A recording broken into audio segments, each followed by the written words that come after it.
Hello, my name is John Bannon. I'm an attorney and philosopher.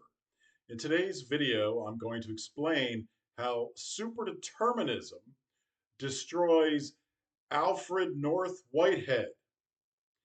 This video uh, explains to you what they failed to teach you in college philosophy class about the philosophy of Whitehead. When I talk about superdeterminism, I'm referring to a very specific form of superdeterminism known as Hansonian superdeterminism. It's based on a proof by Swedish theoretical physicist Dr. Johan Hansen, published in the peer reviewed journal Physics Essays, volume 33, number 2, June of 2020. Starts on page 216, goes through page 218. It's entitled Bell's Theorem and Its Tests, Proof that Nature is Superdeterministic, Not Random. Under Hansonian superdeterminism, we live in a predetermined static block universe without cause and effect in physics, or without physical causation or probabilistic causation. Hansonian superdeterminism is different than classic superdeterminism, such as that posited by Dr. John Bell in 1985, because classic superdeterminism relies on causal hidden variables. But since causality is not real under Hansonian superdeterminism, then Hansonian superdeterminism cannot possibly rely on causal hidden variables. Rather, it simply says we live in a fourth dimensional block universe that's static. It doesn't move, it's permanent. All the particles in it through the static dimension of time are like set in concrete, they don't change. They just appear as they are. So, very simple concept. All right, I've listed 5 points on the board of Whitehead's philosophy, and I'm going to go through each point and explain how superdeterminism disproves it. So, number 5, the meaning of life and best way to live is tied to the adventure of ideas and the pursuit of novelty.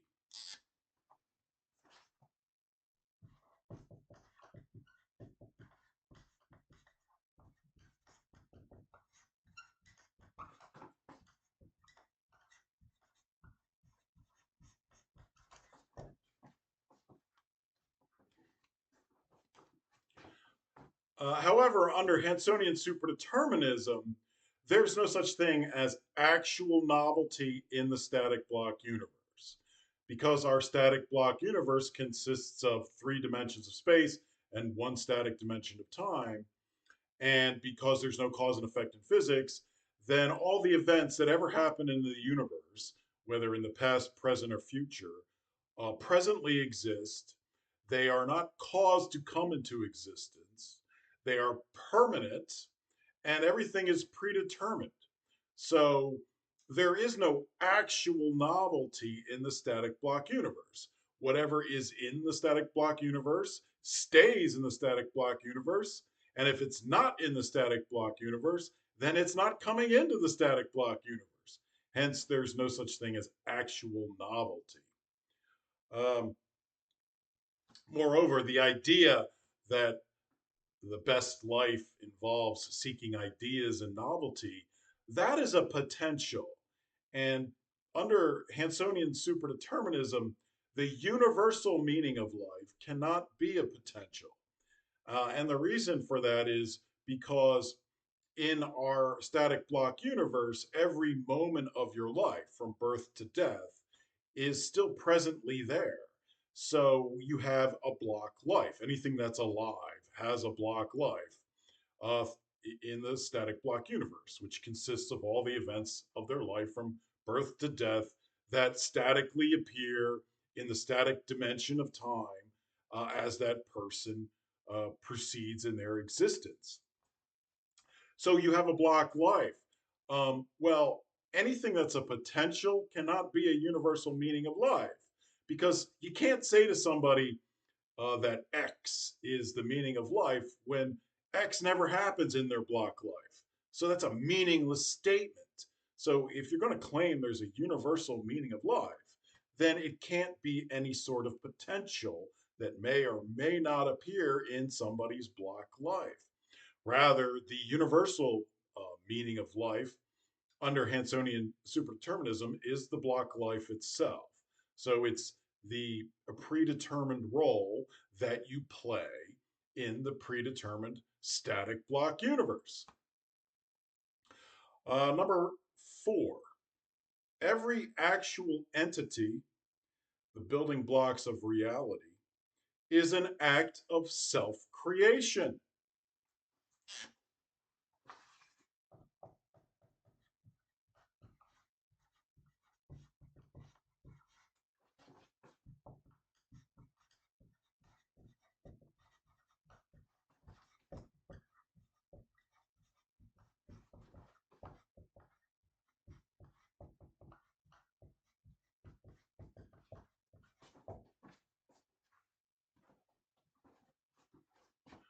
So Whitehead is getting his novelty through entities that supposedly can engage in acts of self creation.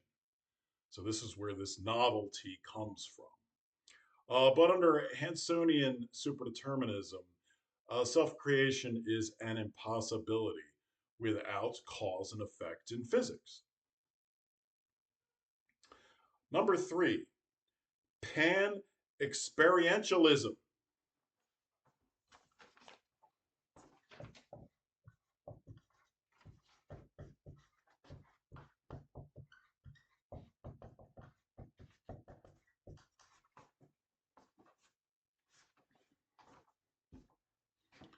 So, Whitehead uh, posited pan experientialism, which means that every actual entity in the universe has its own subjective aim. Whitehead reasoned that if feeling and purpose exists in human beings, then those qualities must be present in a microscopic foundational way throughout the entire cosmos. So, this is sort of the reverse of reductionism.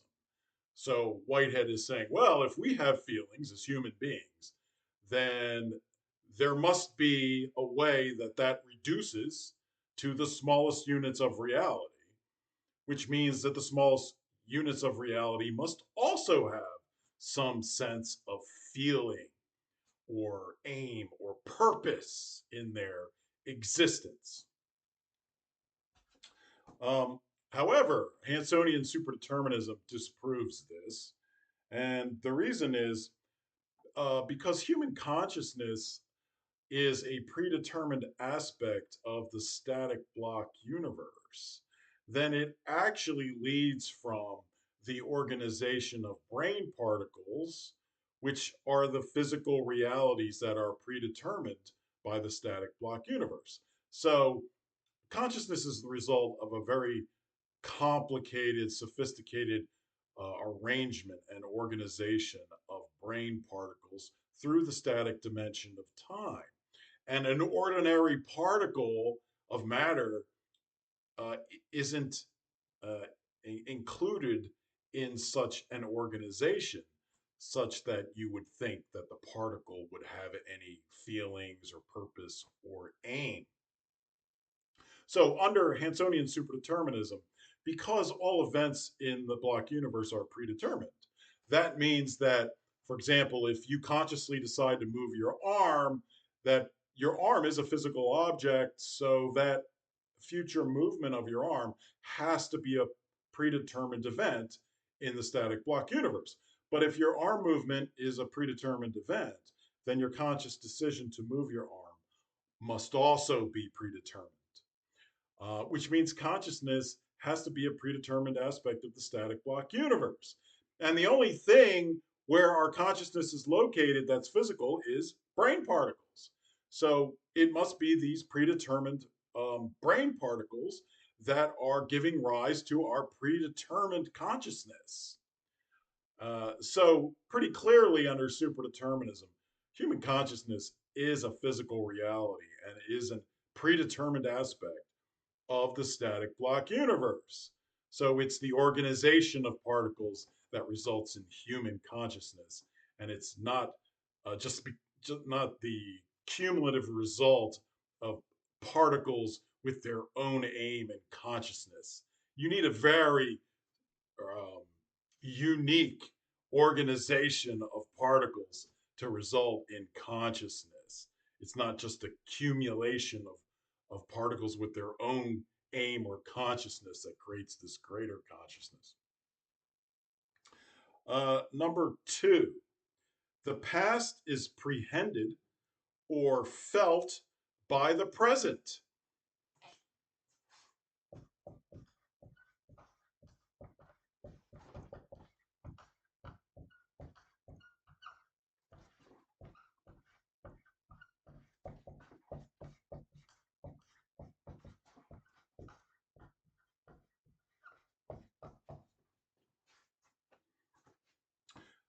So Whitehead believed that matter does not simply exist at a point in space and time independent of its surroundings. So Whitehead believed that matter is events, and these events um, know what the past is, and that's what they feel when they create themselves in the present through self creation, which is what leads to this novelty. So essentially, he's saying that matter has this ability to feel the past facts, and that it uses that to create a novel present. But under Hansonian superdeterminism, this is false because particles are set in concrete in the block universe at specific points in space time, and they don't move and they don't change and they're permanent. They can't move without cause and effect in physics because nothing can cause them to move. So the universe is not in a state of this process of novelty in a present always coming into existence, but rather it is a complete, unmoving, static block of four-dimensional space-time. Number one, God creates the world and the world creates God.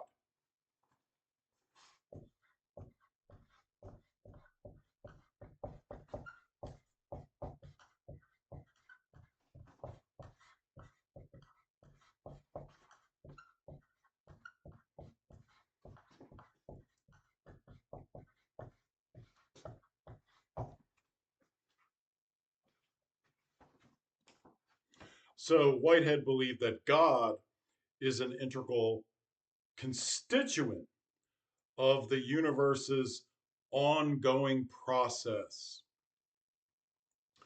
But Hansonian superdeterminism disproves this.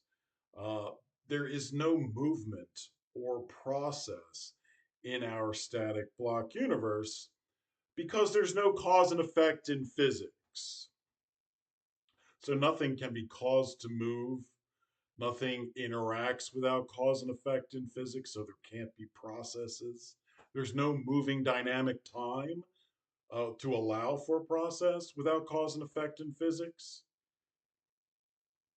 Moreover, God cannot be an aspect of the static block universe because the static block universe has no actual power in it without cause and effect in physics.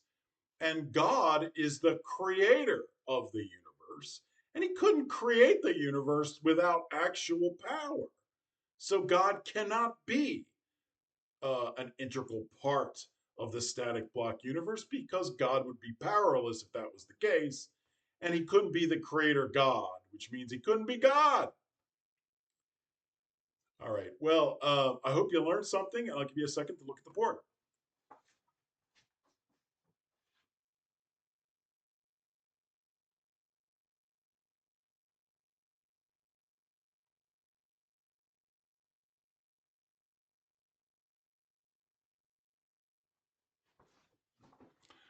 All right, until next time, take care.